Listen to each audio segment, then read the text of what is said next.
Next month, Air Commodore Bill Monaghan turns 55, the RAF's compulsory retirement age, which means he'll have to give up, to his regret, the thrill of flying aircraft like the Mirage. Now Officer Commanding of Williamtown, Air Commodore Monaghan joined the RAF as an engine fitter, but always had his sights set on flying. The Korean War in 1952 gave him the chance to gain his wings, and since then he's flown every one of the RAF's fighter aircraft, from Mustang to Mirage. His successor as OC at Williamtown will be Air Commodore Bomball, at present stationed in Canberra. Leaving the pilot's seat is obviously something which won't be easy for Air Commodore Monaghan. It's going to be very painful It's going to be hard after so many years, but of course you know it has to come to an end sometime. So I'm really, I guess I'm making the most of the opportunity while I've got it. Are you going to be sorry not to be here when Williamtown is upgraded and the FA-18 arrives? I'd very much like to be here when that happened, of course, particularly since I instituted the initial paperwork to replace the Mirage some 13 years ago. But it's not to be. It's taken a long time to get a decision. At least I was still in the Air Force when they took a good decision, and I was here to see the beginning of the works that'll bring the F-18 here, so can't ask for much more than that, I guess.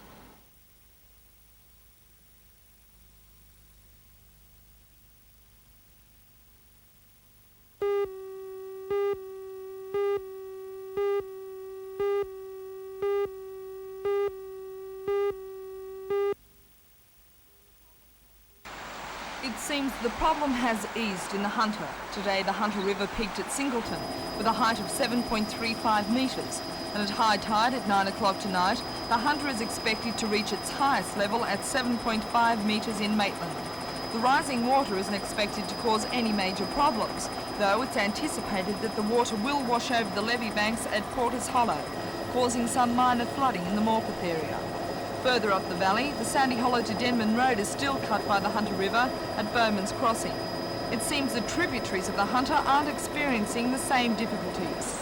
In Dungog, the Williams River is still well below the banks, and a spokesman from the State Emergency Service, Mr. Alan Nash, says there doesn't appear to be any chance that flooding will occur.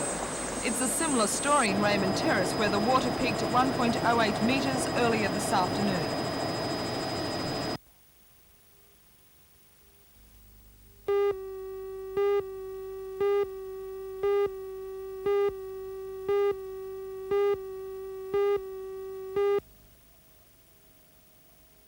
Operations have been underway for most of today, clearing large and dangerous logs and other debris from the basin area of the harbour.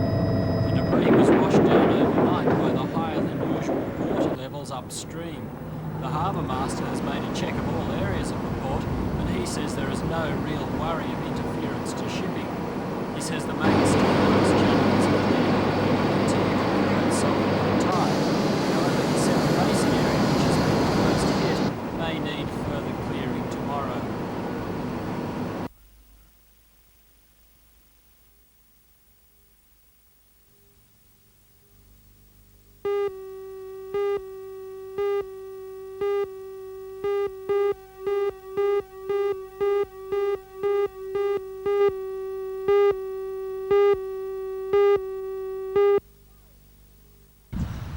These are the two teams in action.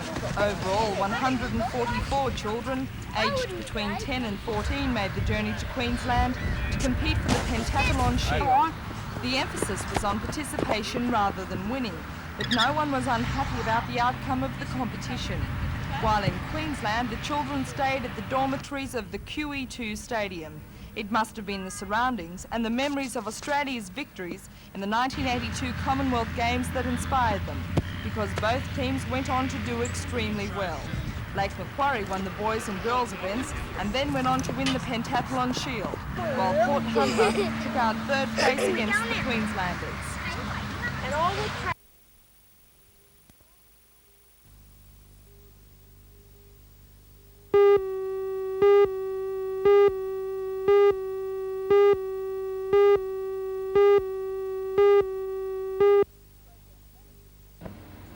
Project manager for the Community Employment Program, Mr. Gavin Farley, says the program is aimed at the long-term unemployed and disadvantaged groups.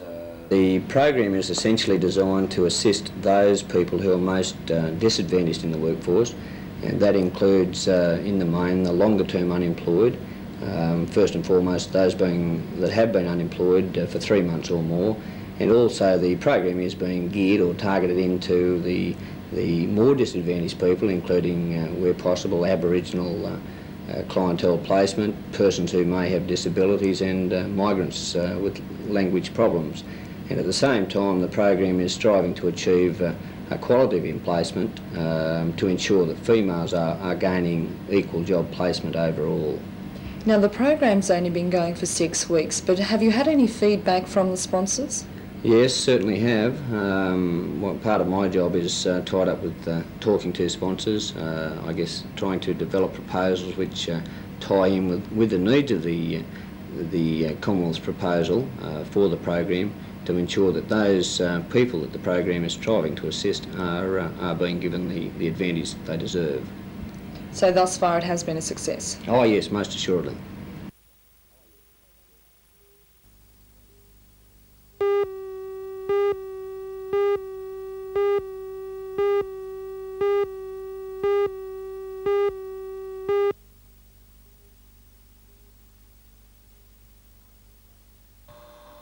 After 3 years with KB United, David Lowe has decided to change his team's colours.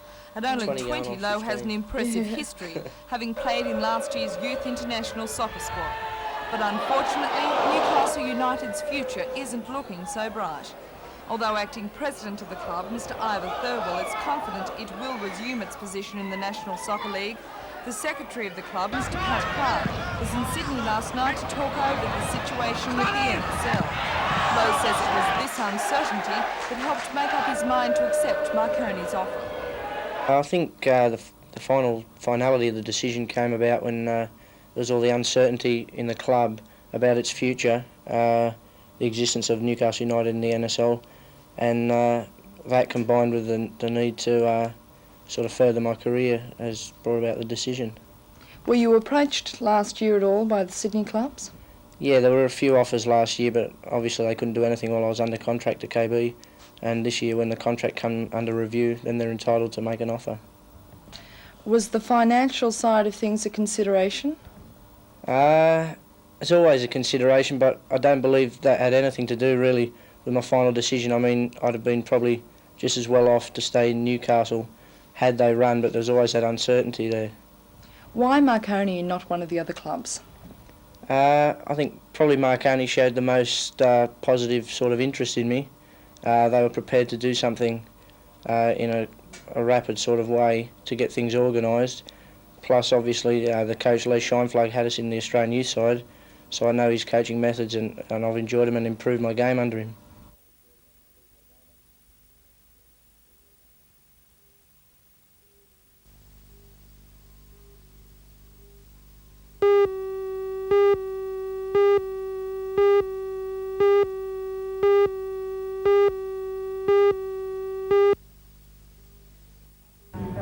Yesterday, the Newcastle Netball Association won a major battle in the netball court war.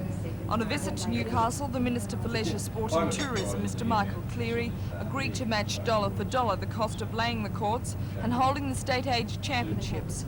Once that was established, he presented the netballers with a cheque for $90,000. Last night, 45 residents of East Hamilton gathered at the Newcastle High School to discuss what could be done to halt the project. Three City Ward Aldermen, Sarah and Manning attended the meeting. First of all, the residents say what's perhaps the most aggravating aspect of the altercation is that the Netball Association has refused to compromise.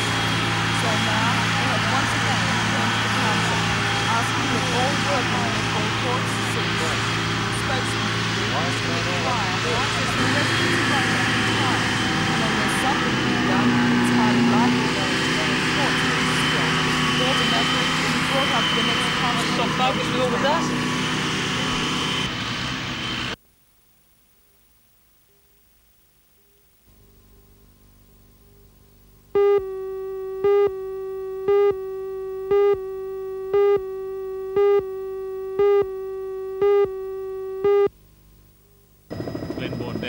Is quite a different picture to this time last year, when it was holding only about 7 or 8% of its capacity. In the last week alone, storage jumped from from 31 to 44%. And it's a similar picture elsewhere. Bostock Dam is overflowing, Chichester 96% full, Grahamstown 93%, and further north the Chaffey Dam is full for the first time. On many properties, particularly in the Upper Hunter, there are also many farm dams that are full for the first time. Over the past 5 years or so, some properties have had no water at all in dams. The January rainfall totalled about 1/3 of the Upper Hunter's average rainfall. It was the wettest January since 1976. For graziers and most farmers, that means conditions are ideal. But on the land there are always exceptions. Some farmers can't now get machinery onto paddocks which should be prepared for winter crops. And there are special problems for lucerne farmers. Lloyd Rossington of Scone predicts there could well be a shortage of quality hay this winter, the kind of hay needed by horse stalls. He's already had some cut lucerne spoil on the ground, and he's anxious to get a break of sunny weather to cut a crop that's ready. We'd like to see a bit of dry weather for a change. How much haymaking weather have you got left now, do you think? I'd say we've got around about 2 months at the very outside. And what you've got to get is a break of what, about a week? Well, we want at least a week's break to make quality hay, and we've got to have that fairly consistently, because otherwise just when you're ready to cut, you run into another shower of rain again. It seems whatever the weather, there'll always be problems for the man on the land. Other farmers say if it doesn't happen to rain for a month, some areas could even be a bit dry going into winter.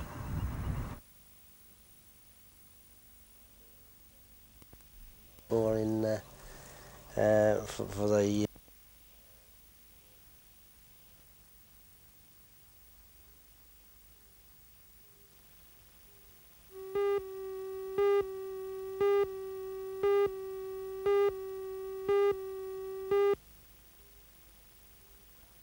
Set in peaceful surroundings, Bulahdelah Central School has 320 pupils, ranging from kindergarten to year 12. The children of several Tea Gardens residents were refused enrolment in the school's Year 7 today. The Education Department insists that the 6 children should attend either crowded Raymond Terrace High, which has about 1,300 students, or the new Irrawang High, which at this stage is little more than a collection of demountables. However, the parents refuse, because they say Bulahdelah Central is closer to Tea Gardens and uncrowded. Cuts down on travelling to the extent of 10 hours approximately a week, or 13 school weeks per year. We are more aligned with Bulahdelah. When refused admission, the parents left their children in the playground for the day, an action they say will be repeated until they win. A meeting between the parents and the school principal, Mr. Ian Ed, resulted only in the arrangement of a meeting tomorrow with the Area Director of Education, Mr. Beard. The principal explained the department policy on the matter. The department has a zoning policy which means that children are zoned to go to Pacific high schools, and transport arrangements are made for them, and this facilitates the best use of the department's facilities. The Education Department's primary reason for its position is to save money. The department says to allow these 6 children to attend from Tea Gardens would result in a flood of others. New facilities would have to be built to cope with the increased numbers, and that would result in the spending of increased public funds.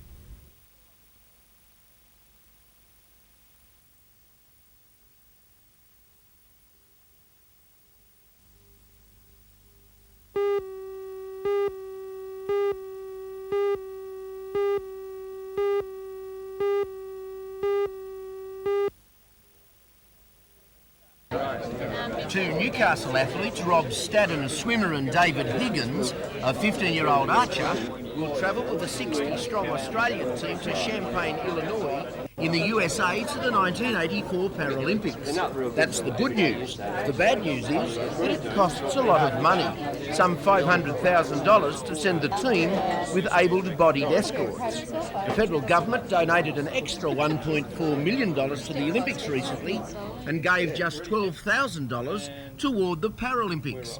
Figures that don't seem to balance. A fundraising appeal was launched today at the Park Royal in Newcastle, a meeting that included association executives, politicians, both state and local, business people, and of course the media. Burley Seagrove, the sports executive director of the National Paraplegic Association, explains how support is being sought. Well, we're launching this campaign today. There are Paralympic membership forms. So we're looking for gold membership, silver membership or bronze membership.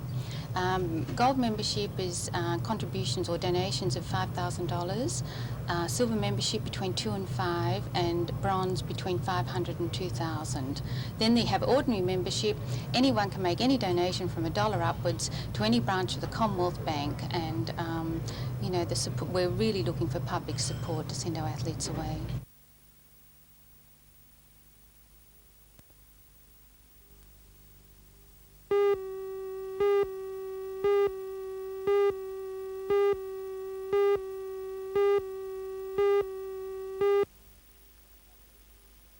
I've come to the point of the start of the league, and it probably seems a strange time to make that decision, but things just piled up on me regarding time, and something had to go. It was either myself or having a breakdown of some sorts, or purely something had to go. So I've elected the coaching side of it, which is coaching on in any national sport is a lot of pressure involved, and it's only a short-term occupation anyway.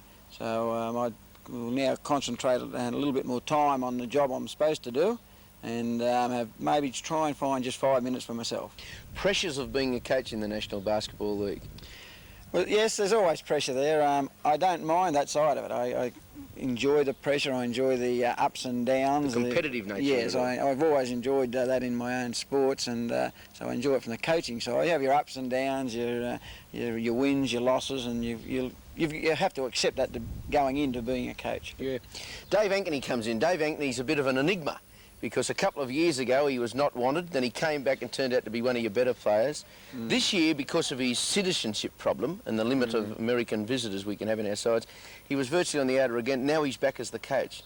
He's a capable bloke though, isn't he? Yeah, well, yeah, you make it sound like he's been in and out, which he has been, and he's always produced the goods. There's no doubt in my mind. I've made it quite clear about my opinion of Dave as a player. And I do believe, because of that competitive spirit he has and his leadership, that he will be a good coach for the Newcastle Falcons. As a player, and I do believe, because of that competitive spirit he has and his leadership, that he will be a good coach for the Newcastle Falcons. You need to be a positive man.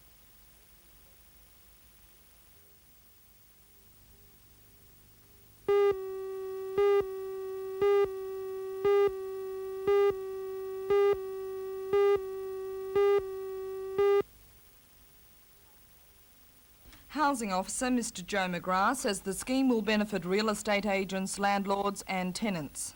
It's designed to acquire properties in the private sector, and we become the head tenant, and then we sublet them back to people on low incomes. Now there's a twofold gain in this. There's a gain to the tenant and there's also a gain to the landlord.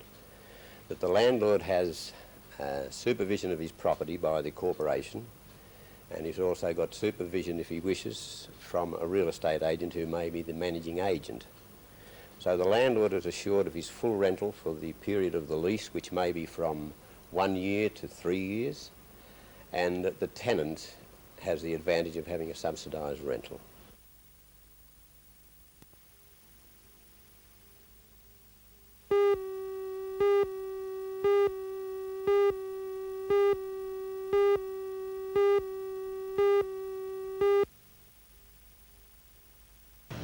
The official measure, Mr Ray Holbert, has the contract to provide and tend nets off Stockton, Nobbies, Newcastle, Bar and Merewether beaches. He checks them almost daily during the summer months, and just lately has been having a quiet time. He attributes this to cold water. However, about half a kilometre off Bar Beach this morning, he found these two monsters meshed in his net. One was still alive, both were females, possibly full of babies. Ray estimates their weight at close to 300 kilograms each, and they put almost maximum strain on his boom as they were lifted for the benefit of photographers. In accordance with the provisions of his contract, Ray Holbert later took them out to sea to be dumped.